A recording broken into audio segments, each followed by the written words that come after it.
Have you ever felt like your whole life was just a cage? A beautiful cage, a comfortable cage, but still a cage. Imagine waking up one morning. You have a loving family, a safe home, food on the table, money in the bank, everything you were told to want. And yet, your heart feels empty. Today, I want to tell you a story about a woman named Alicia. One day, she did something that made everyone call her crazy. She left it all behind. Her home, her name, her future. She walked away with nothing but a small bag and a secret pain. And what happened next shocked every single person who knew her. Let me take you on this journey. Alicia was 29 years old. She lived in a big city in a modern apartment with gray walls and white furniture. Everything was clean. Everything was perfect. Her father was a businessman. Her mother was a teacher. Alicia had a job at a bank. Every morning, she wore the same black suit. Every evening, she came home, made dinner, watched the news, and went to sleep. Then, repeat.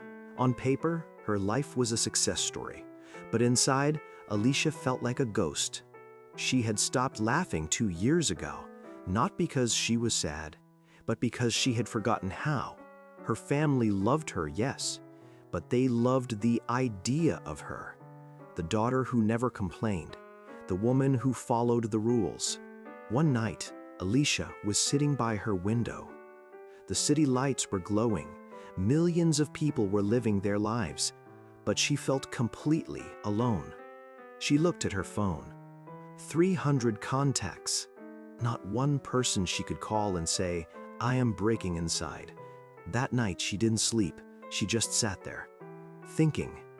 And then, at 3:47 in the morning, she made a decision that changed everything. The next morning, Alicia did not go to work.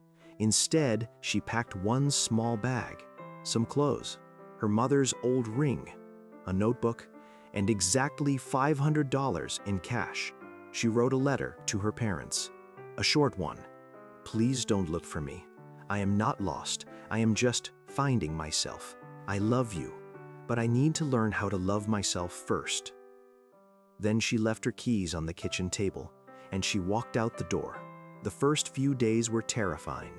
She took a bus to a small village in the mountains, a place with no shopping malls, no coffee shops, no internet signal.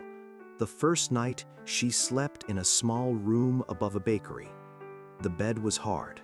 The walls were thin. She could hear mice scratching in the ceiling, and for the first time in years, she cried. Not a polite cry, a loud, ugly, painful cry. She asked herself, "What have I done? I had everything, and now I have nothing." For 2 weeks, she struggled. The villagers looked at her strangely. They didn't trust this city woman.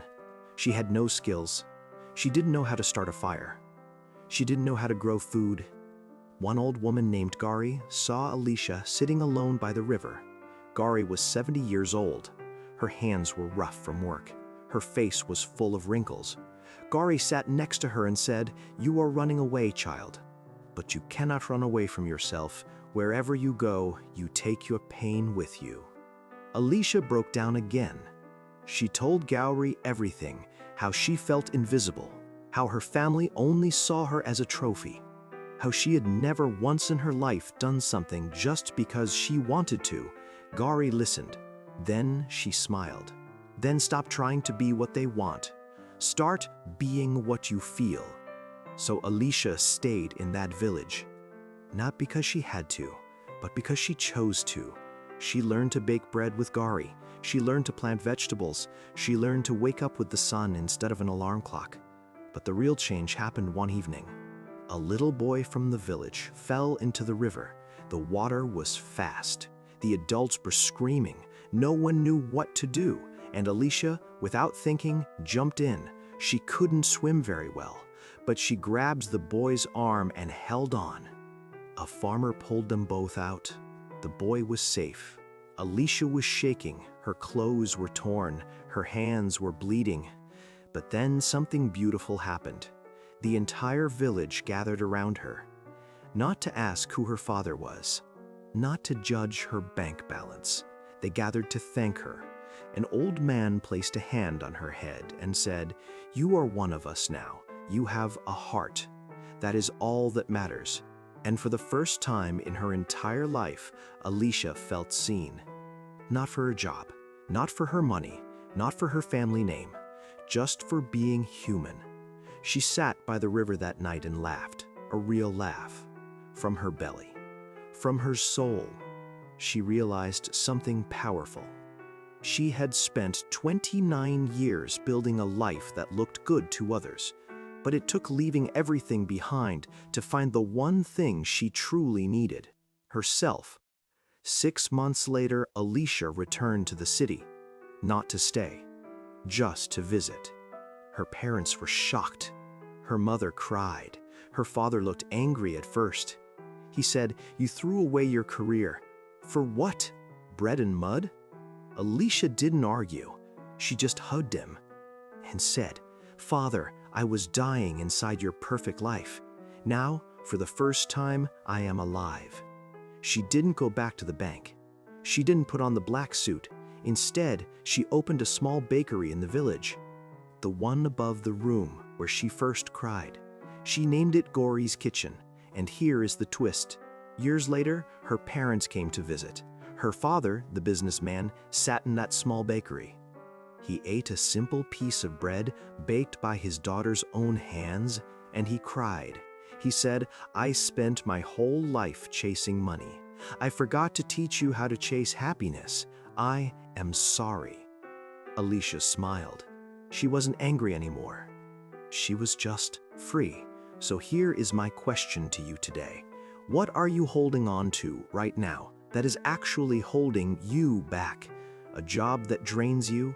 A relationship that makes you small? A version of yourself that was never really you?